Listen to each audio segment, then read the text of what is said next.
Selamat datang ke podcast ISN, siri kesihatan mental dalam sukan. Nama saya Pek Ngor, saya sebagai pegawai psikologi sukan selama 15 tahun bekerja di ISN, dan saya bekerja dengan atlet-atlet badminton, sailing, diving, pingpong dan sebagainya. Okay, so saya juga selaku mental health first aider yang certified di bawah Mental Health Associations Malaysia. So dengan hari ini dengan saya ada Dr. Eugene, pakar psychiatrist daripada UPM, Hospital UPM. So bagi Dr. Eugene untuk bagi introduction sendiri. Okay, thank you, Pek Ngor. Hi, so saya Dr. Eugene. Saya pakar psikiatri yang bekerja kat UPM, and saya punya special interest ialah merupakan psikiatri sukan atau sport psychiatry. And saya telah berkhidmat dalam bidang ni dalam agak-agak dalam 3-4 tahun lah. And selama ni saya memberikan khidmat kesihatan mental kepada atlet dan juga untuk orang am yang kuat bersukan. Sama ada untuk menolong mereka menjadi lebih baik atau menolong menangangi apa-apa masalah kesihatan mental yang dialami.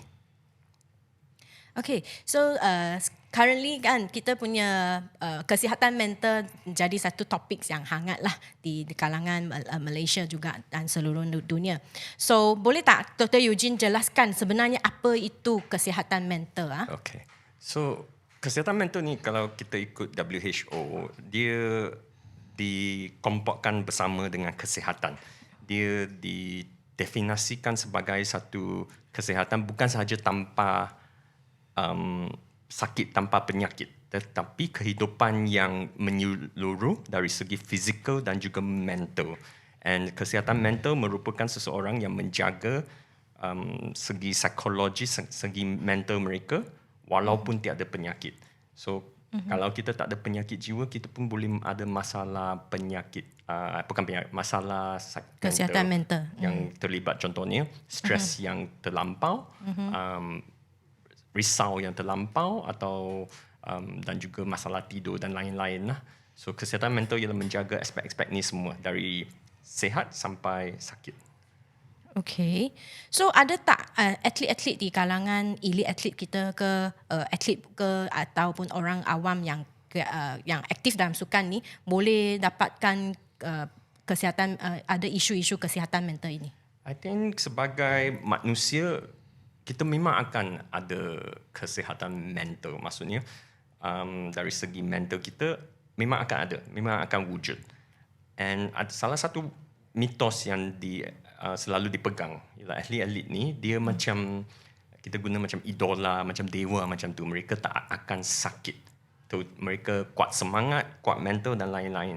Padahal sebab mereka manusia juga, mereka pun akan mengalami apa-apa pengalaman yang sama dengan kita sahaja. Dia boleh juga stres, dia boleh juga mengalami benda-benda yang boleh menjejaskan kesihatan mental mereka.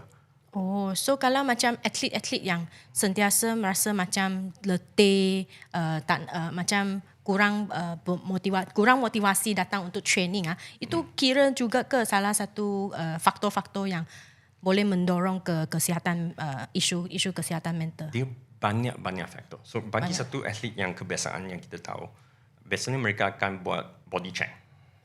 Checkkan body, range of movement semua okey tak, muscle semua kuat ke. Kesihatan mental pun sama. Sepatutnya mereka patut dicek benda-benda ni. Ada tak mereka tengah mengalami apa-apa benda yang mengganggu mereka. Tadi yang cakap letih tu boleh disebabkan terlalu banyak exercise, terlampau banyak training, atau juga stres sangat dengan training dan lain-lain. Dia semua boleh gabungkan menyebabkan dia rasa letih. So atlet yang letih dia boleh check lah, ada soal sedik. Macam mana kita nak check itu? Susah sikit. Ada. Kalau kita check internet, kalau kita tanya pegawai-pegawai sukan, mereka mungkin ada test-test yang boleh dibuat sendiri. Salah satu test yang Malaysia selalu suka guna, DAS. Saya sendiri tak suka sangat lah sebab dia tak spesifik, tapi paling senang nak dapatkan DAS. Benda tu bila buat akan dapatkan satu skor. Okey, apa tahap stres saya hari ni, apa tahap sedih saya hari ni, apa tahap kerisauan saya hari ini. Dia dari segi superficial boleh bagikan gambaran tahap-tahap tu. Tapi saya cadangkan jangan ambil markah tu sebulat-bulat. Okay. Sebab kadang-kadang contohnya, kalau atlet dia seorang pelajar, besok ada exam. Bila dia buat DAS ni, confirm dia punya stress akan tinggi. Meningkat, Dia mungkin punya anxiety pun tinggi. Okay. So cadangkan guna tu sebagai macam kita panggil screening. Dia bagi dia sedikit tahu mungkin saya sekarang ni ada mengalami benda-benda ni sekarang. Mungkin saya kena buat sesuatu. Buat sesuatu ni tak semestinya jumpa psychiatrist terus. Psychiatrist terus, betul. Dia boleh mungkin guna contoh yang tak baik sangat, tapi dia mungkin pergi shopping. Pergi beli bubble tea ke apa. Dia mungkin tahap tu akan turun. But yes, tes ni dia buat, boleh untuk dia relaxkan diri lah. Yes. So dia jadi lebih elok lah. Bukan semestinya dia mengalami kesihatan mental masa itu. Yes, and inilah yang tadi saya cakap tu, kesihatan mental dia macam satu spektrum. Tak semestinya sudah jatuh sakit. Kesihatan mental dalam tiap-tiap hari kadang-kadang boleh dijejaskan juga, bergantung dengan apa-apa benda yang dialami masa tu. Oh, okay. So, adakah sebab mereka sentiasa tanya jumpa psikologi kan? Dia atlet-atlet datang jumpa, and then ada tak itu kesihatan mental dia sama dengan psikologi sukan punya spektrum? I think dengan jujur kita sudah kena banyak tahunan ni. Ya, betul. Soalan ni actually psikologi. Apa perbezaan lah, rasa. Bukan kata kesihatan mental dengan psikologi sukan tu sama. Apakah perbezaan dia? So kalau kita antara ikut dua ni? Textbook, pegawai psikologi sukan menjaga performance, menjaga seseorang atlet punya psikologi supaya dia boleh perform lebih baik. Dari segi textbook, pakar psikiatri sukan kita menjaga, merawat penyakit kesihatan mental. Ini textbook. Tapi kalau kita tengok kesihatan mental, sebenarnya dia satu spektrum. Benda-benda yang kita buat kadang-kadang boleh meliput. Dia overlap kan? Betul. Yeah. So kadang-kadang kalau contohnya seseorang dia ada yang kita panggil psychological distress, dan hampir macam adjustment disorder atau penyakit adjustment, atau dah nak masuk kemurungan. Sebenarnya you all boleh buat tolong dia sikit, buat relaxation, buat mindfulness semua. Dia tak sampai tahap penyakit tu. So I think kalau dari segi textbook, tugas-tugas kita memang sangat jelas. Tapi bila kita tengok dalam day-to-day practical, ada overlap sikit, ada campur sikit. So ada perbezaan jugalah. So dari segi kita punya peranan kan, sebab dua-dua orang punya peranan pun lain. Daripada psychiatrist, dia more to clinical punya teknik lah. Yes. Okay. And then daripada psikologi sukan more to performance enhancement strategy. So tapi dalam kehidupan kita memang dua-dua pun dia akan overlap, and then kita pun akan communicate lah kalau atlet-atlet betul yang mempunyai isu-isu yang kesihatan mental ini. Okay, Dr. Eugene nak tanya, adakah itu kelasakan mental ataupun mental toughness sama dengan kesihatan, ada isu-isu sama dengan isu kesihatan mental? Tak. Actually, yang kelasakan mental ni, dia satu nama yang diberikan untuk atlet. Masa dia perform, masa dia bersukan tu, dia dari segi psikologi, dari segi mental, dia kuat. Dia boleh perform selama yang diperlukan, sekuat yang diperlukan. Tetapi ini tidak bermaksud atlet tu tak akan mengalami masalah kesihatan mental, tak akan mengalami benda-benda yang boleh menjejaskan. Dia dua-dua aspek yang tak sama. Bila kita cakap ketahanan mental, memang berkaitan dengan performance sahaja. And I think ini agak baik sebab ini ialah mitos yang selalu selalu orang cakap kan, atlet kan mental dia kuat, dia tak akan kena kesihatan, ada isu-isu kesihatan mental. So ini bukan betul lah, ini bukan kisah benar lah. So atlet yang tough juga boleh kena kesihatan, isu-isu kesihatan mental. Saya memang ada, biasanya kita tak panggil pesakit, kita panggil klien-klien. Saya memang ada klien yang top dalam performance mereka. Memang mewakili negara dan lain-lain. Kelasakan mental mereka sangat-sangat kuat. Tapi mereka pada masa yang sama boleh mengalami benda-benda yang akan menjejaskan kesihatan mental mereka.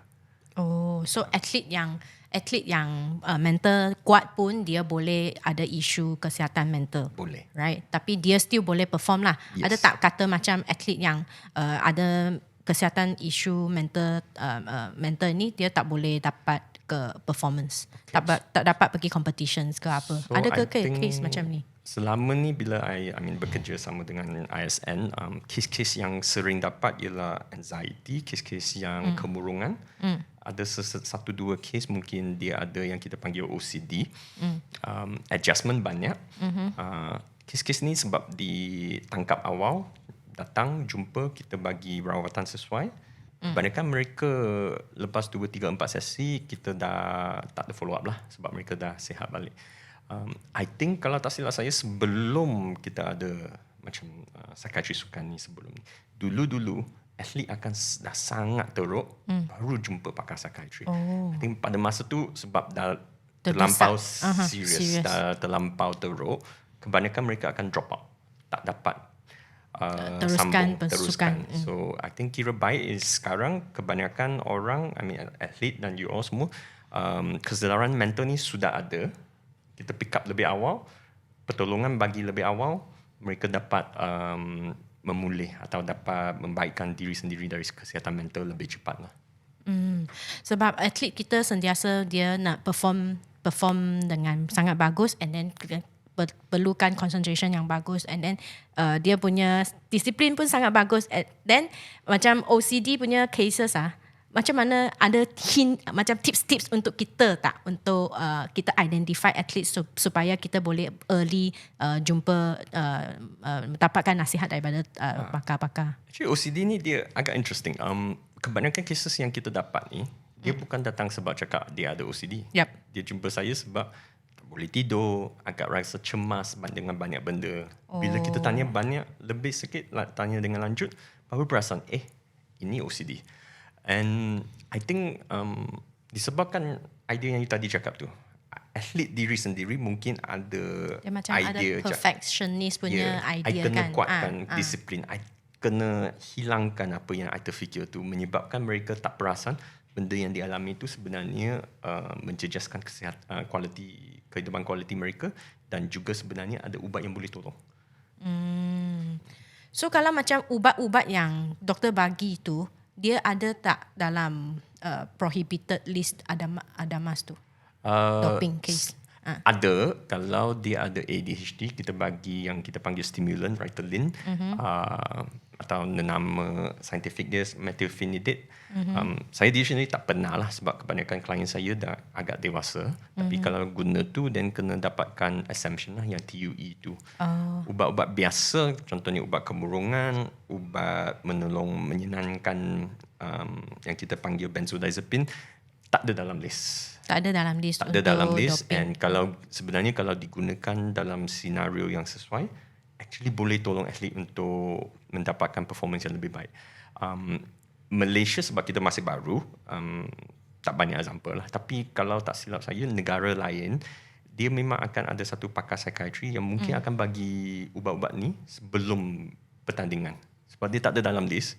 So dia sengaja prescribe. Dia prescribe sebab, so ada apa kebaikan untuk dalam sukan? So ketenangan? Contohnya atlet tu dah terlampau anxious. So dia bukan anxious yang macam pre-race anxiety tu. Dia memang anxiety yang sangat-sangat teruk. Ubat-ubat ni menyenangkan dia supaya dia boleh sampai ke baseline. So ubat-ubat ni tak menyebabkan mereka perform lebih baik lah. It's just that sebab anxiety tu dah kurang daripada baseline, on the spot dia bagi supaya naikkan balik kepada baseline, supaya boleh perform, supaya boleh pergi bertanding. So ubat-ubat macam ni dia tak ganggu hormon-hormon body? Tak.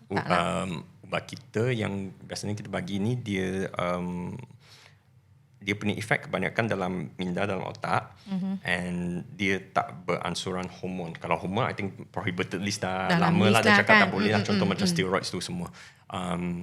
And sebenarnya kalau tak ada apa-apa, contohnya tak ada masalah kesihatan mental yang sangat teruk, ubat kita jarang guna sebenarnya. Kita akan guna benda macam terapi atau apa-apa rawatan lain. Ubat kira macam supportive, guna bila perlu saja. Okay. So biasalah orang atlet-atlet datang ke jumpa psikologi sukan kan. So memang psikologi sukan tidak dapat tak dapat buat diagnosis untuk atlet whether dia ada isu-isu kesihatan mental ke tak. So kita perlu refer kepada pakar-pakar psychiatrist untuk identifykan lah atlet-atlet tu. So macam saya ada soalan macam kalau macam mana kita nak rasa atlet itu, apa-apa simptom ke apa yang kita perlu ada amalan awal lah untuk bagi merujuk kepada pakar psychiatrist.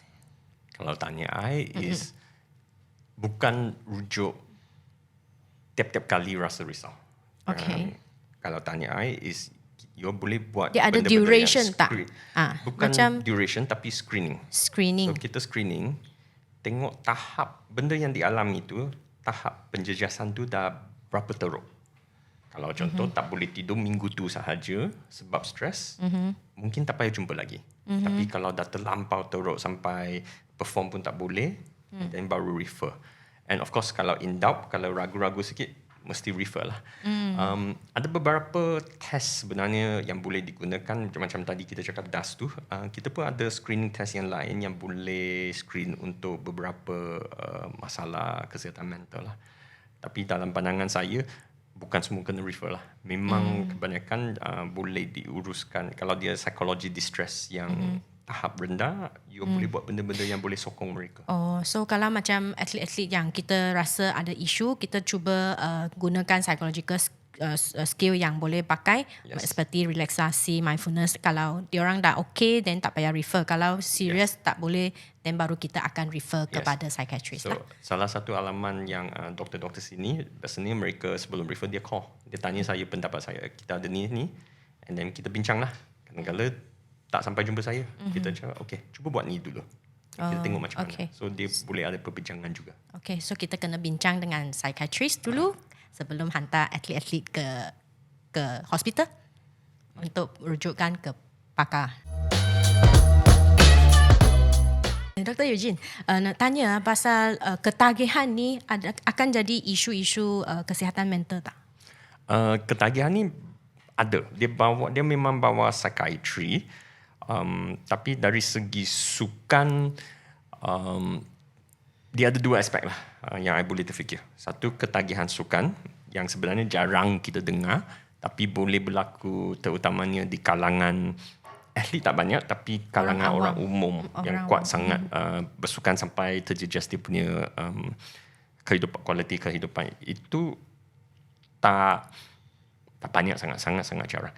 Satu lagi yang kita selalu ditanyakan is ketagihan main social media, ketagihan main games. Itu banyak orang tanya, and I think itu satu bidang yang ongoing lah.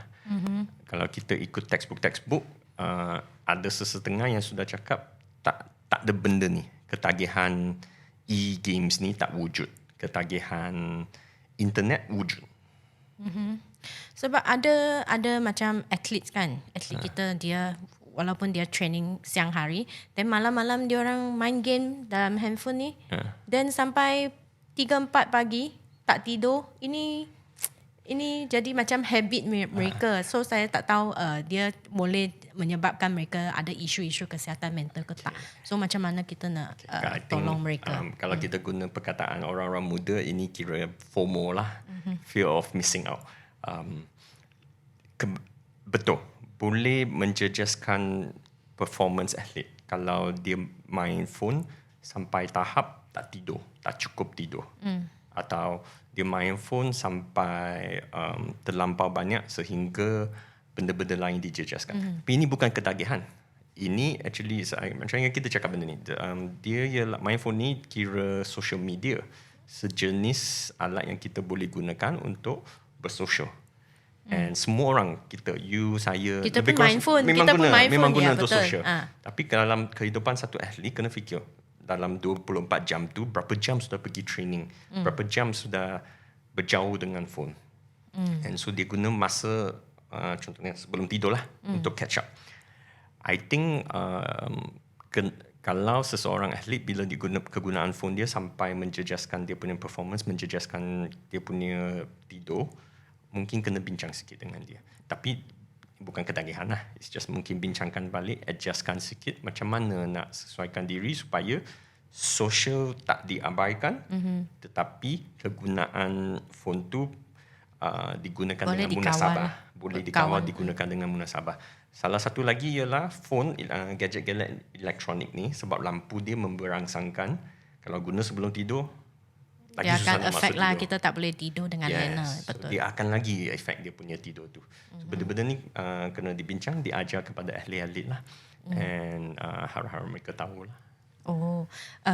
Doktor boleh bagi contoh-contoh, ada tak kes-kes yang ada ketagihan punya isu-isu di Malaysia bagi atlet ke atau orang umum?